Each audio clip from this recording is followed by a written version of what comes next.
हाम्रो नेपाली भाषी इसाई मण्डली परिवार जो युएस र क्यानाडामा रहनुहुन्छ सबैजनामा जय मसीह र यो सुनौलो अवसर हाम्रो अ, मण्डलीका दिदीबहिनीहरूको लागि बिएनसी वुमेन मिनिस्ट्रीले अ, प्रत्येक वर्ष विभिन्न ठाउँहरूमा अ, नेसनल रूपमा कन्फरेन्स गएर आइरहनु भएको छ। गएको समयहरूमा हेरिसबर्ग, ओहायो अनि यो वर्ष यो थर्ड बिएनसी वुमेन कन्फरेन्स चाहिँ ओमाहा नेब्रास्कामा हुन गइरहेको छ।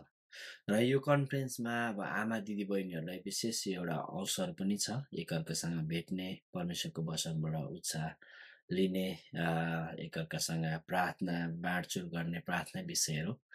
यो हुँदै गर्दाखेरि हाम्रो ओमाहामा रहनुभएका हाम्रो पास्टर फुर्बा, पास्टर नरमाया तामाङ उहाँको मण्डलीले होस्ट गर्दै हुनुहुन्छ। र यो मे 9 र 10 तारिक तपाईँहरू सबैजनालाई विशेष मिड वेस्टतिर रहनुहुने हाम्रो मण्डली परिवार, पास्टर्स, आमा लिडर्स सबैजनामा यो विनम्र अनुरोध छ। तपाईँहरूको घर आँगनमा नजिक हुँदै गर्दाखेरि पनि तपाईँहरूले त्यो कन्फरेन्समा उपस्थित भएर धेरै आशिष पाउनु सक्नुहुन्छ भन्ने म आशा गर्न चाहन्छु।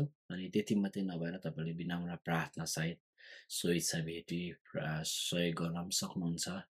र यो कन्फरेन्समा तपाईँलाई केही प्रश्नहरू भयो भने हाम्रो बिएनसीको वुमेन कोअर्डिनेटर्स हुनुहुन्छ पास्टर कुन्ती सुनवार, अनि त्यसै गरेर होस्ट चर्चको पास्टर नरमाया तामाङ, उहाँलाई तपाईँले कन्ट्याक्ट गर्न सक्नुहुनेछ। यो फ्लायरमा उहाँहरूको कन्ट्याक्ट इन्फर्मेसनहरू पनि राखिएको छ। र आशा छ तपाईँहरू सबैजना यो कन्फरेन्समा आउनुहुन्छ र प्रार्थना गरिदिनुहोस्। जतिजना आउन सक्नु भएन भने पनि तपाईँले प्रार्थना गरिदिनुहोस्। र अरू धेरै जानकारीहरू आउँदो भिडियोमा लिएर आउनेछौँ। धेरै धेरै धन्यवाद सबैजनालाई फेरि पनि। जय मसीह छ। धन्यवाद।